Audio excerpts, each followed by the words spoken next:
I call it motion pictures. Here we go! Although man could record the impression of motion in his art, he could not reproduce motion for the unimaginative spectator. In fact, only an artist could record pictures at all. Like all great things, motion pictures started with an idea.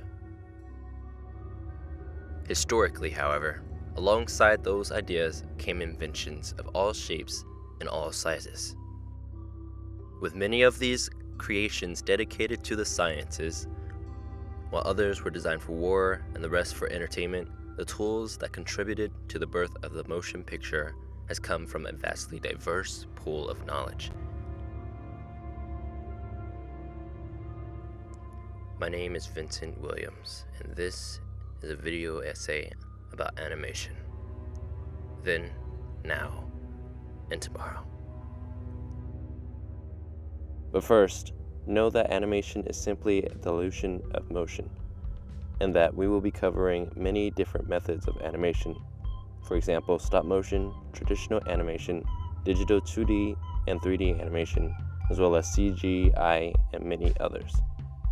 So let's start somewhere familiar, starting today in a period known as the digital age.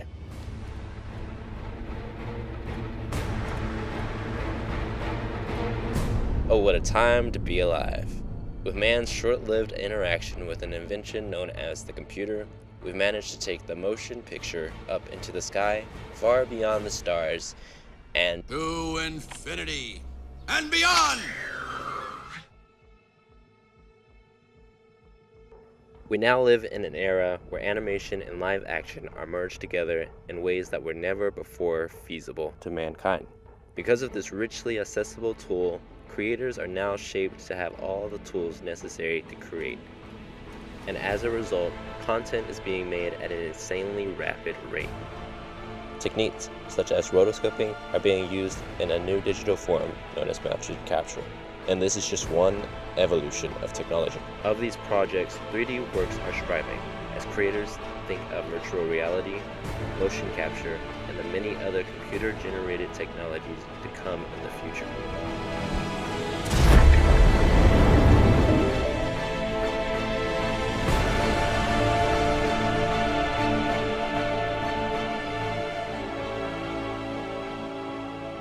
Thinking back just a few years ago, however, we must remind ourselves of what came before. The Disney Renaissance. Before the films I grew up watching, like Lilo and Stitch, Treasure Planet, Tarzan, and Road to El Dorado, the realm of 2D animation had a stride of its own. At a close approximation to the golden age of animation, which dates back to early 1920s, fading away just around the early 2000s, we can all be brought back to the land of iconic characters like Coco the Clown, Tom and Jerry, Roger Rabbit, Popeye, and Mickey Mouse. Evolutionary films like Snow White, Gulliver's Travels, and Lady of the Tramp, which in no order revealed to the world technologies like the Vitaphone, the rotoscope, cinemascope, and Technicolor, which along with live-action film brought lifelike color, sound, and motion to. Of course, this is only a few. There are many others. It is the blueprint of a piece of equipment designed to make cartoons more realistic and enjoyable. This is the plan for a super cartoon camera. We call it the multiplane camera. It was intended for use in our feature-length cartoons. These are just some of the tools that led to the digital age. Come early 2000s, tools that mimic the once laborious traditional hand-drawn process of animation had been given to consumers, and consumers, along with the introduction of the interwebs. On your mark, get set. We're riding on the internet, cyberspace, set free. Hello, virtual reality. Interactive appetite, searching for a website, a window to the world, got to get online. Take a spin, now you're in with the techno set. You're going surfing on the internet. Would have made an impactful change to the medium itself, and misfortunately so. as this introduction would impact the way the world would consume the famed traditional animation of Walt Disney, as well as other cartoonists that would arise during the Golden Age. Had a crew of people who did the storyboards. Then the storyboard artists had to give their storyboards to the keyframe animators. Those keyframe animators had to go ahead and put in the key poses, for a character. Then those keyframes were given to in-betweeners. Then the in-betweeners had to go ahead and put in all the in-between frames, between the keyframes. And then all those frames had to go to the inkers. Yeah. Ain't nobody got time for that. And neither did the industry. The cost of animated features became a clutch. The demand for such stories had faded away, and the world moved on from the tragic events that drew them near cartoons. Examples being the Depression, which is credited for introducing cartoons to the movie theater, as well as the World Wars, which are credited for assembling Western animated propaganda and widespread attention. The soldier's duty is not to reason why.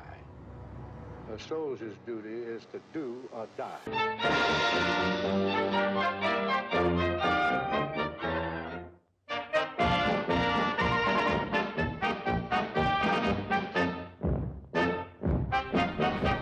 So many millennials ask what happened, and it's here that the answer exists.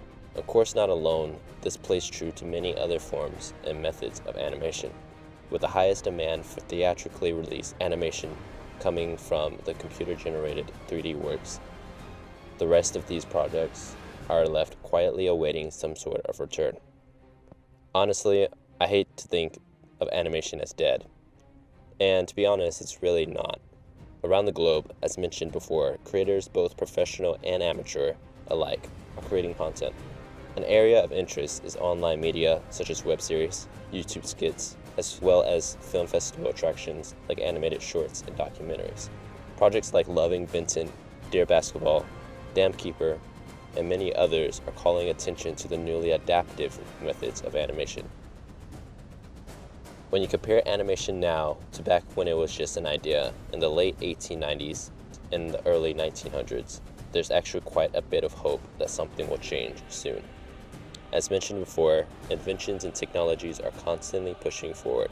Similar to how animation came about, the use of new technologies makes animation a marvel to watch evolve. As long as we have new creative minds, I'm sure that this era of animation will find their own pioneers of animation.